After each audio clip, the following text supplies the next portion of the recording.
5 knots. Visibility 10 kilometers or more. Cloud, ceiling broken at 90,000. 700 feet. Cloud type not available. Broken at 1,000 feet. Cloud type not available. Temperature 13. Dew point 10. QNH 1011. Low sig. Bergen. Net report. Bergen. Hi everyone. So this is my Grundig Satellit Transistor 6000 portable shortwave, multi-band receiver. So these were manufactured from 1968 to 1969 only, as far as I can tell, and I purchased it from the Harwell Amateur Radio Society flea market, which they're now doing. At the moment it's once a year, but I think possibly that will change to twice a year.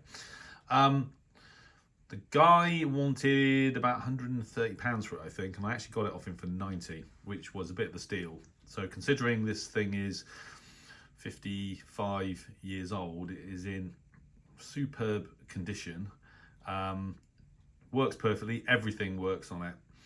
And it was a bit of a bargain because when I got home, I had a look on eBay. I had a rough idea what they were worth, and there's been one on eBay for a few weeks now for £150 for basically spares or repair, not working. So I paid £60 less than that for a fully working example in super condition. I won't say too much about the specs on it. I mean, it's been around a long time. But what is interesting is this is Shannon Volmet sideband, and it comes with a separate module that plugs into the back of the unit. Cabin P, temperature 15, QNH 1008, low sig. Repeating, Manchester, for demodulating sideband. So it's not built into the actual radio itself, but that actually works really well. And in fact, I've had the radio a few weeks now, and I've actually tried that for the first time last night. I was so impressed with it.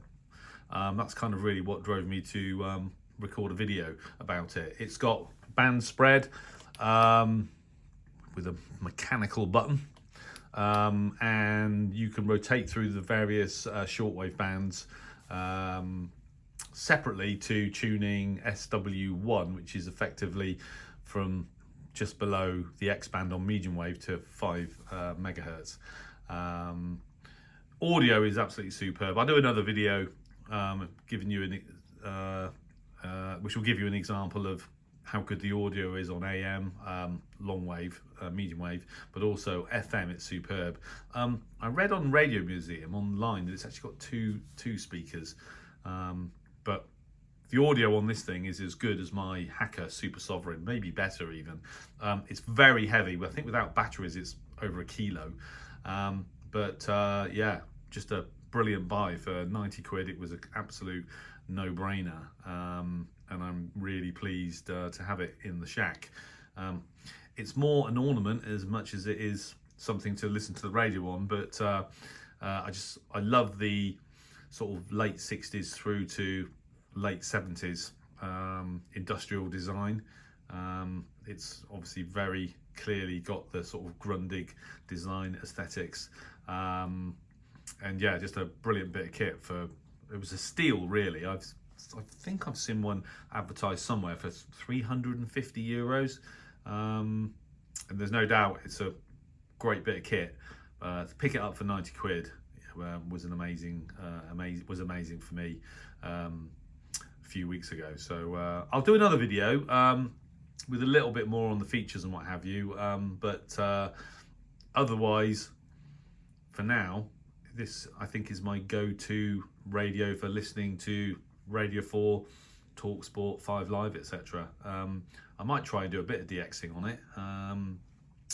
Grundigs have a reputation for being very solid.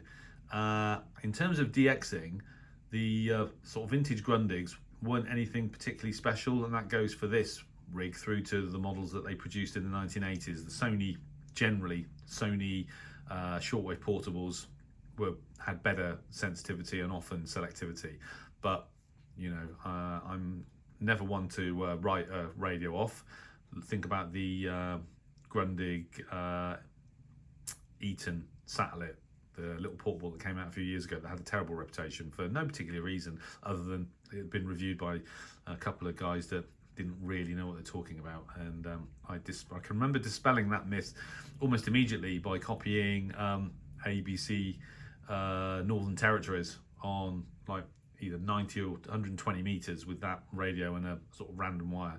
So perfectly prepared to give this radio a go and give it a test on some DX signals using a random long wire.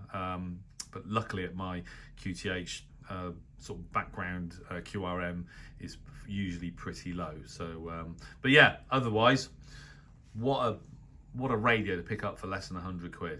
Absolutely brilliant. And apart from the modern Eaton Grundig that I bought a few years ago, this is the first kind of vintage Grundig I've owned. Although I think I had a Grundig Yacht Boy for a while when I was a teenager, but not for very long. It didn't have shortwave, and I don't remember hanging on to it for very long. This is the first Grundig vintage receiver I've owned that's got most or all of the shortwave bands on it. So yeah, I'll put it through its paces at some point, but I thought I'd introduce it to you guys on the channel. So yeah, brilliant. Thanks for watching. 73.